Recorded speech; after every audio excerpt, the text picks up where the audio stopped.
Sabi nila mag-asawa ka na para malagay sa tahimik ang buhay mo.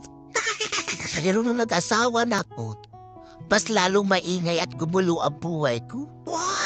Dahil ang asawa, masarap pakinggan lang yan. Dahil pag alisin mo ang I sa asawa, sawa na. Pag alisin mo pa ang S sa asawa, awa na. Pag alisin mo pa ang asa sa asawa, wa na. At paghihiwalay na kayo dahil wala ng spark sa pag-ibig mo.